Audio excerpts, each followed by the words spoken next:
Hey guys, Mike Fulton-Everett here. You're watching On Deck with Tyler Redmond. Welcome into On Deck. I'm Tyler Redmond. As always, make sure to like this video, subscribe to this channel, and hit the bell for notifications so that you can stay updated with everything going on in Braves country. An exciting weekend as the Braves finished up the series versus the Nationals. And in Game 3, it was Ian Anderson versus Patrick Corbin. And there wasn't a whole lot of offense in this game on either team. Ozuna and Albies would both drive in a run apiece. Nothing special here, just ABC baseball, a couple singles and a couple of runs. So the reason there was so little offense is because the two guys on the mound shut both offenses down. Patrick Corbin had a great day. 7 innings pitched, 9 hits, 2 earned runs, 0 walks, and 8 strikeouts. And those numbers should win a ball game in theory, but thanks to Ian Anderson, the Braves were able to steal this one. A great day for Ian. He had 7 innings pitched, 1 hit, no earned runs, 3 walks, and 9 strikeouts in total. What a day, and the Braves needed it. If you don't remember, the Braves used 8 pitchers the day before this game happened, so a very opportune time to save the bullpen, and they really needed that. So the 2 runs that the Braves got would be enough to win this one 2-1, and that would put the Braves up 2-1 in the series, and they'd have to win Game 4 to win it outright. So moving on to Game 4, this one's just a little bit more exciting. It's Kyle Wright versus Max Scherzer, and if you didn't know already, Kyle Wright has been looking for that first win that has eluded him since he started out last season, and the Braves would help him get that pretty early on with some offense. A double and a run courtesy of Travis d'Arnaud would get the action started in the first inning, and that run would give Kyle some early run support. But Asdrubal Cabrera would homer to even the score in the second inning. And I think it's important to note here that Cabrera's homer was leading off the inning. It was on a first pitch fastball that caught a little bit too much of the zone, but I didn't think it was a bad pitch. And Kyle never really looked lost in that sequence. He got the next 3 batters out consecutively, 1 on a ground out, and then strikeouts of Eric Thames and Carter Kieboom. So really, he didn't make a whole lot of mistakes there. Nick Markakis would hit, you guessed it, a double, and this one has him standing at number 55 on the all-time double list. He has passed Ricky Henderson on that list, and he is now tied with Mark Grace and Jimmy Rollins. So he is just 11 shy of breaking into the top 50.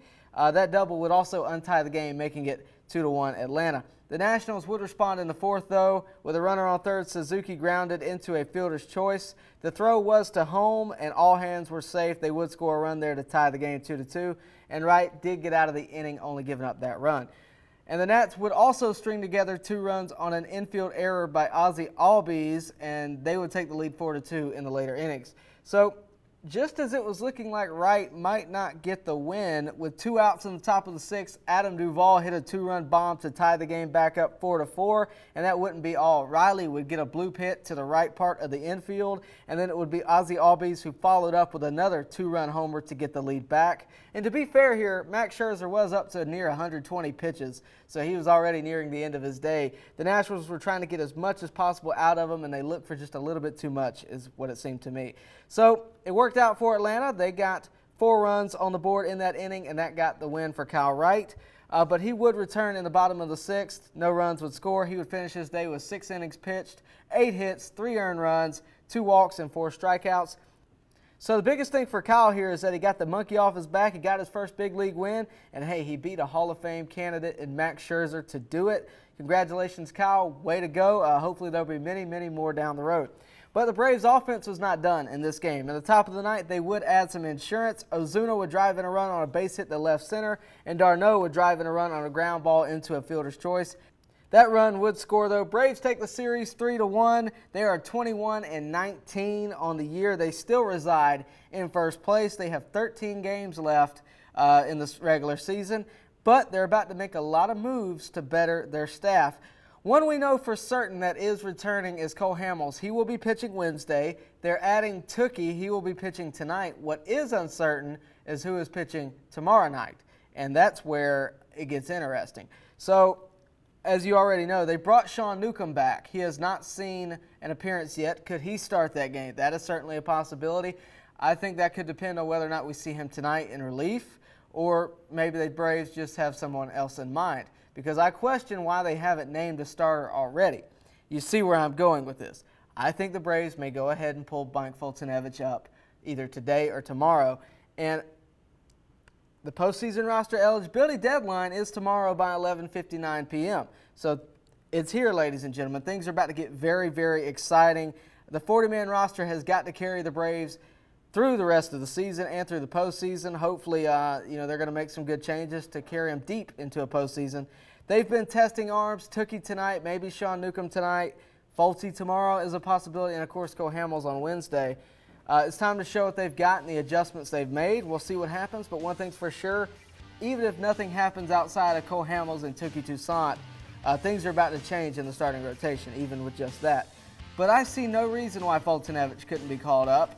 If he's pitching mid-90s with an effective slider, got to be honest, it sounds good to me. I think it's better than a lot of the starters we have right now.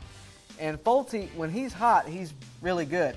So he's also got a chip on his shoulder. I think you bring him back, you might bring a little bit of an X factor to the Braves again. So stay tuned for that. Stay tuned for what happens over the next couple of days. I've been telling you for weeks now, keep an eye on that active roster. That has not changed. Until 11:59 tomorrow night, keep an eye on that active roster. Things are about to change. I can't stress that enough. I can't wait. I know you can't either. So this week is really exciting. Of course, the Braves take on the Orioles tonight at around 7:30.